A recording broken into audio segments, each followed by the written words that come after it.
মানে প্রথম 10টি দিন খুবই গুরুত্বপূর্ণ 10টি দিন, আল্লাহ তাআলার কাছে খুবই পছন্দনীয় এই 10 দিনের আমলগুলো, এমনকি জেহাদের চাইতেও বেশি হাদিসে এসেছে।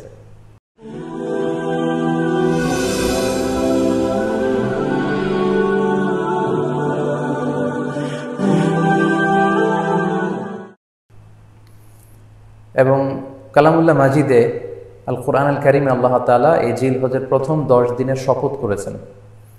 এই 10 দিনের এবাদত আল্লাহ তাআলার কাছে এত বেশি পছন্দনীয় হওয়ার কারণ হচ্ছে এই 10 দিনে আল্লাহ তাআলা উম্মাহাতুল ইবাদাত অর্থাৎ যত মৌলিক এবাদত আছে সবগুলো মৌলিক এবাদতের একটা সমন্বয় করেছেন জিলহজ মাসের এই প্রথম 10 দিনে, যেটা বছরের অন্য কোনো সময় কিন্তু পাওয়া যায় না।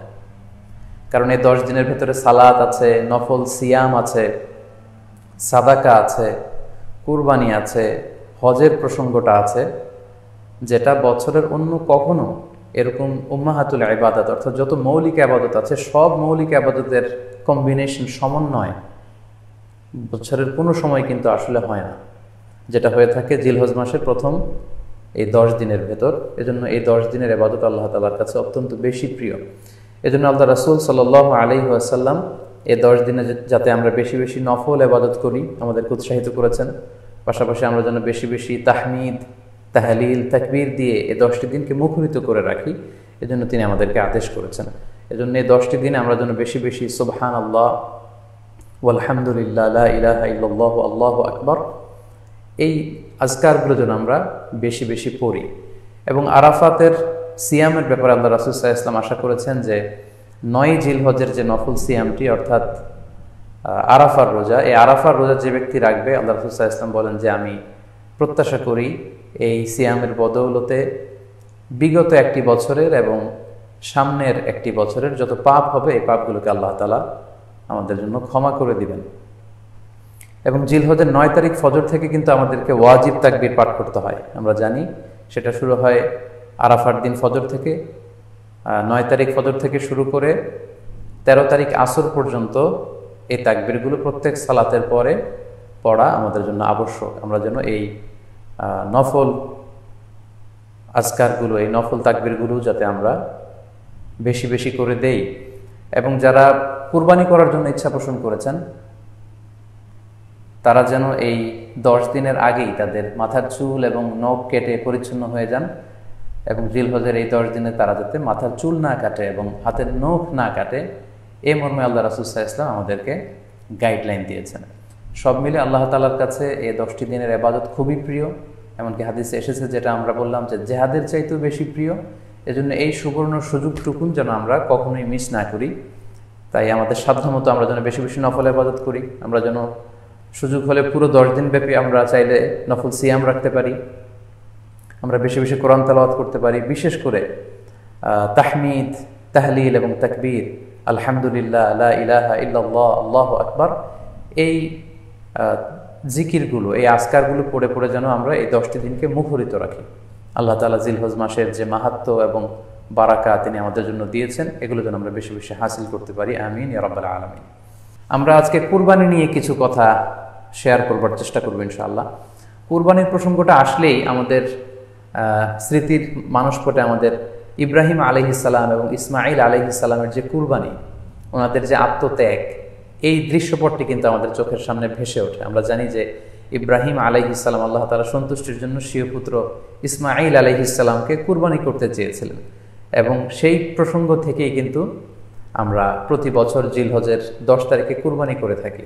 এবং এই দৃশ্যটি আল্লাহ তাআলার কাছে এতই ভালো লেগেছিল, এই আত্মত্যাগের দৃশ্যকে আল্লাহ তাআলা স্মরণীয় করে রাখবার জন্য কিয়ামত পর্যন্ত সব বিশ্বাসীদের জন্য এই জিলহজের একই টাইমে জিলহজের 10 তারিখে কুরবানি করাটাকে আল্লাহ তাআলা আমাদের উপর অবধারিত করে দিয়েছেন।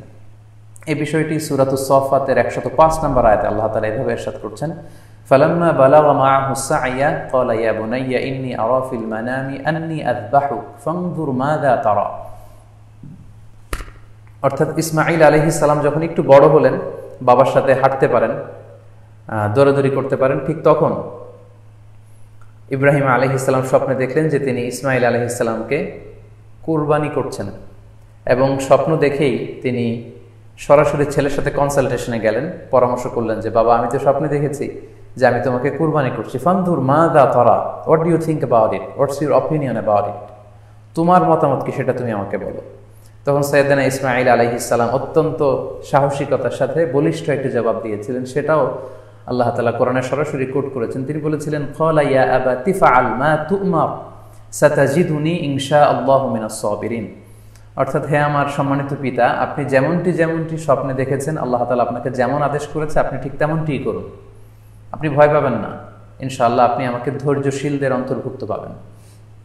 একটু কি কল্পনা করা যায় যে সাইয়েদনা ইসমাঈল আলাইহিস সালাম ছোট্ট শিশু, তিনি যখন শুনলেন যে বাবা তাকে কুরবানি করবে, জবাই করবে, তার প্রত্যুত্তরে তিনি বলেছিলেন, বাবা আমি ভয় পাচ্ছি না, আমি আপনাকে নিয়ে চিন্তিত, আপনি ভয় পাবেন না, বরং আপনি যা আদিষ্ট হয়েছেন আপনি তাই করেন। কারণ নবীরা যখন স্বপ্নে কিছু দেখে সেটা সাধারণ মানুষের মতো স্বপ্ন নয়, সেটা ওহী, সেটা আল্লাহর পক্ষ থেকে আদেশ।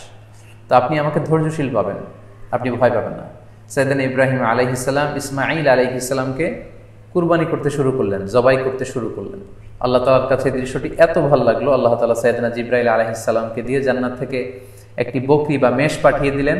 সাইয়েদনা ইসমাঈল আলাইহিস সালামকে ছুরির নিচ থেকে সরিয়ে ফেলা হলো, আর সেখানে ইসমাঈল আলাইহিস সালামের পরিবর্তে একটি জান্নাত থেকে আনা বকরি বা ছাগলকে সেখানে কুরবানি করা হলো। আল্লাহ তাআলা বললেন, কদ সাদ্দাকতা রুইয়া, ইব্রাহিম তুমি তো তোমার স্বপ্নকে সত্যায়ন করেছো, বাস্তবে রূপান্তরিত করেছো, তুমি তো এই কঠিন পরীক্ষায় সফলতার সাথে উত্তীর্ণ হয়েছ।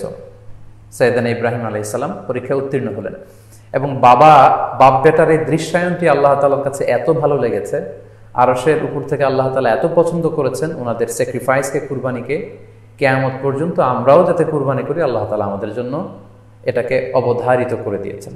সম্মানিত, শুধু এখানে আমাদের জন্য সবচেয়ে বড় যে শিক্ষণীয় বিষয় সেটি হচ্ছে সাইয়েদনা ইব্রাহিম আলাইহিস সালামের ঔরসে যখন ইসমাঈল আলাইহিস সালাম আসে, তখন তাফসীর এসেছে ইব্রাহিম আলাইহিস সালামের বয়স ছিল 86 বছর। Could you imagine that? 86 বছর বয়সে যখন একটা সন্তান আল্লাহ তাআলা ওনাকে দান করলেন, আল্লাহ তাআলা বললেন যে সেই সন্তানকে তুমি জবাই করো। আমরা অনেক দম্পতির কথা জানি, তাদের সন্তান হয় না, 15 বছর, 20 বছর, 25 বছর পর অনেক সময় তাদের সন্তান হয়। সেই সন্তানটাকে তারা কত পছন্দ করে, সেই বাচ্চাটাকে তারা কত আদর করে। তো 86 বছর বয়সে আল্লাহ তাআলা ইসমাঈল আলাইহিস সালামকে দান করেছিলেন। এই আদরের সন্তানটাকে আল্লাহ তাআলা বললেন তুমি কুরবানি করো।